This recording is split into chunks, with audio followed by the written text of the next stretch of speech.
ఆ మీటింగ్ రద్దు అయిన విషయం బ్రేకింగ్ న్యూస్‌గా బయటకొచ్చింది. ఈరోజు విజయ్‌తో పొత్తు పెట్టుకొని 118 మ్యాజిక్ ఫిగర్ టచ్ చేసే వాళ్ళెవరు? ఒకవేళ మ్యాజిక్ ఫిగర్ టచ్ అవ్వకపోతే అందరికీ తెలుసు రాష్ట్రపతి పాలనొస్తుంది.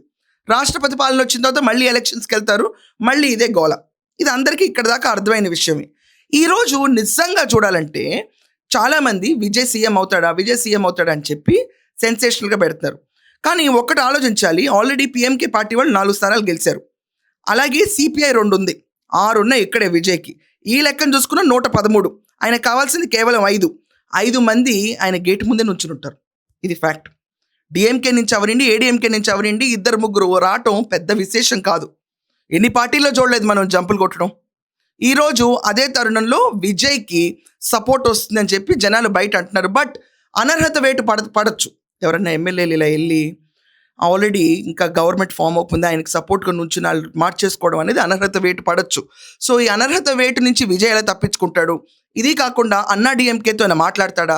అండ్ ఇదంతా కాకుండా చాలా ఇన్సైడ్ రూమర్ ఏంటంటే త్రిష ఆల్రెడీ ఎన్నికల ముందు అమిత్ షాని కలిసి మీటింగ్ ఏర్పాటు చేసుకొని మాట్లాడారు. కరూర్‌లో జరిగిన ఇన్సిడెంట్ సిబిఐ కేసు గురించి త్రిష కూర్చొని మాట్లాడారని రూమర్స్ వచ్చినాయి. బట్ త్రిష నిన్న రాత్రి కూడా మళ్ళీ అమిత్ షాతో డిస్కషన్‌లోకి ఎళ్లారు.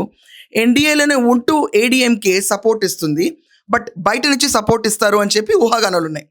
ఏది ఏమైనా ఏడీఎంకే ఎన్డీఏ కూటమి నుంచి బయటకు వచ్చి సపోర్ట్ ఇవ్వడానికి నిరాకరిస్తే బీజేపీ రంగంలోకి దిగి విజయ్‌కి తగున సపోర్ట్ ఇప్పిస్తారని చెప్పి త్రిష ఇంటర్ఫియరెన్స్ వల్ల ఈ సెన్సేషన్ జరగబోతుందని ఊహాగానాలు. ఏది ఏమైనా రేపు మాత్రం విజయ్ తలపతి ప్రమాణ స్వీకారం. ఏది ఏమైనా 14 రోజుల్లోపు ఆయన తీసుకున్న గడువులోపు బల నిరూపణ. ఈ 2 జరగటం ఖాయం. ఎవరు ఇన్ని పోస్టులు పెట్టి ఈయన సీఎం కాదు, రాష్ట్రపతి పాలన వస్తుందంటే దీనికంటే బోగస్ న్యూస్ ఇంకోటేం లేదు. విజయ్ తలపతి రేపు ముహూర్తం ఫిక్స్ చేసుకుని 10 లక్షల జనాల ముందు ఆయన ప్రమాణ స్వీకారం చేస్తున్నాడు. ఆల్రెడీ గవర్నర్ ఇంటికి బయలుదేరాడు. పొత్తుల మీటింగ్ డిలే అవుతుంది. మేబీ ఈరోజు కాకపోతే రేపు అవ్వచ్చు. బట్ ఇది ఒక షాకింగ్ న్యూసే. ఎవరు పెట్టుకుంటారనేది ఒక కన్ఫ్యూజన్లో ఉన్నారు.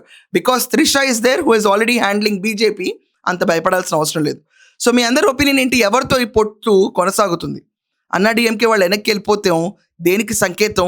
వాళ్ళకి పవర్ వద్దా, లేకపోతే వాళ్ళకి హంగ్ సిచ్యువేషన్లో రాష్ట్రపతి పాలనే కావాలా? మీ ఒపీనియన్స్ ఏంటో కమెంట్స్లో రాయండి.